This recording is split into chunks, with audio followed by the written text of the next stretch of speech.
بسم الله الرحمن الرحيم، والصلاة والسلام على أشرف خلق الله أجمعين، سيدنا محمد وعلى آله وصحبه وسلم. عليك أفضل الصلاة والسلام يا حبيبي يا رسول الله. إن شاء الله بإذن الله النهاردة هنعمل وصفة حلوة جميلة جدا مع بعض. الوصفة دي قديمة جدا بس النهاردة مش هقول لكم على اسمها، اللي يعرف اسمها يكتب لي في التعليقات.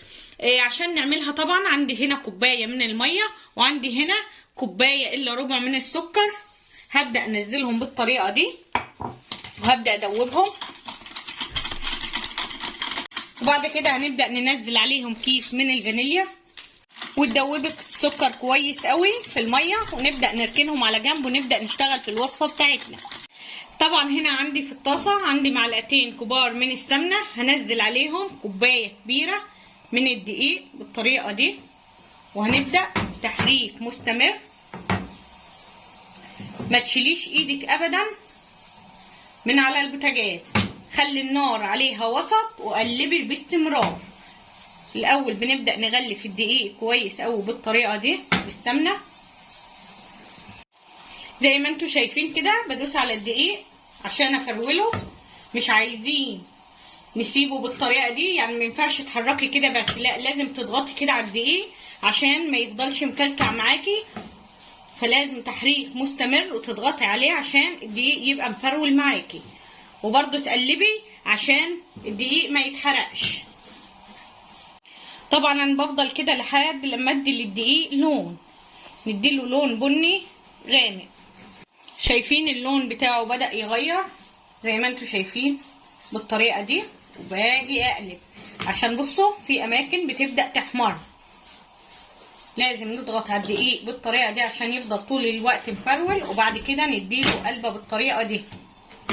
ريحه الدقيق بدات تطلع والله.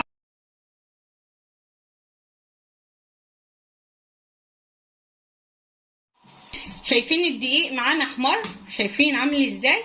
دلوقتي هنبدا ننزل بصوا بالسكر والميه اللي احنا دوبناهم، وهنبدأ نرفع النار وتحريك مستمر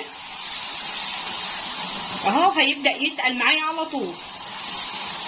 هنبدأ دلوقتي نهدي النار بقى، لازم نضغط عليه كده عشان مفيش حاجة تفضل مفرولة معايا. لو حسيته تقيل هرجع تاني ازوده حبة مية بحبة سكر، بس اهم حاجة تحريك مستمر بالطريقة دي.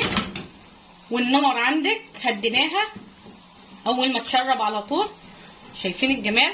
دلوقتي هرجع تاني احط نص كوبايه ميه مع تلت كوبايه سكر عشان ما تبقاش تقيله قوي بالطريقه دي معايا. اهو دوبنا لها حبه سكر في حبه ميه، وببدا اقلبه لحد لما يتشرب.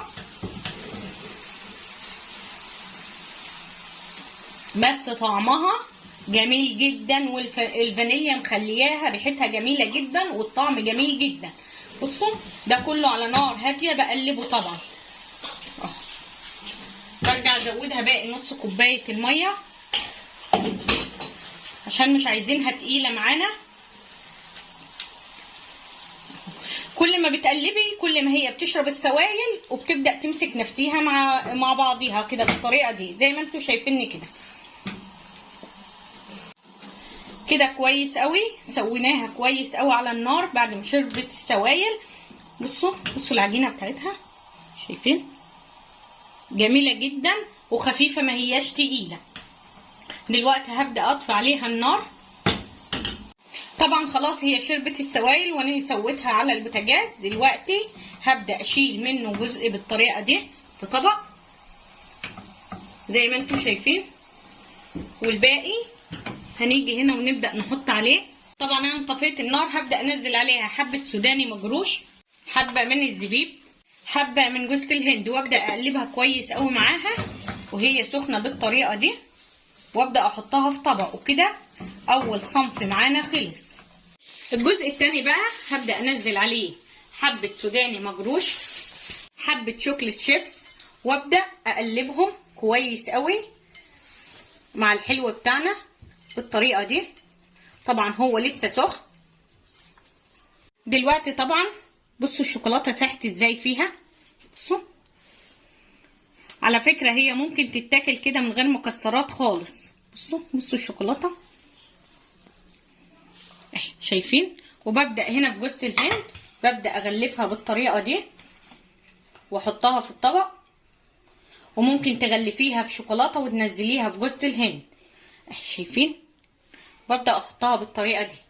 بكمل طبعا الكميه اللي معايا لحد لما اخلصها.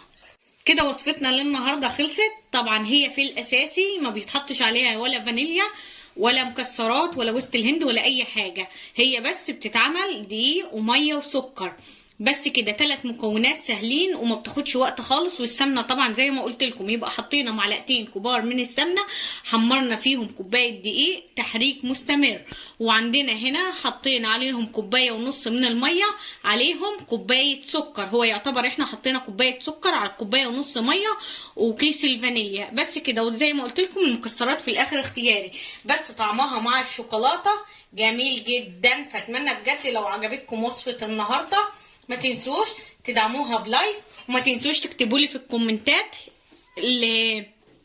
نوع الحلو بتاعنا كان اسمه ايه. فيا رب تكون وصفتي للنهارده عجبتكم. لو عجبتكم الوصفه ما تنسوش تحطوا لها لايك، ولو تشيروها مع اصدقائكم، وصلوا على رسول الله.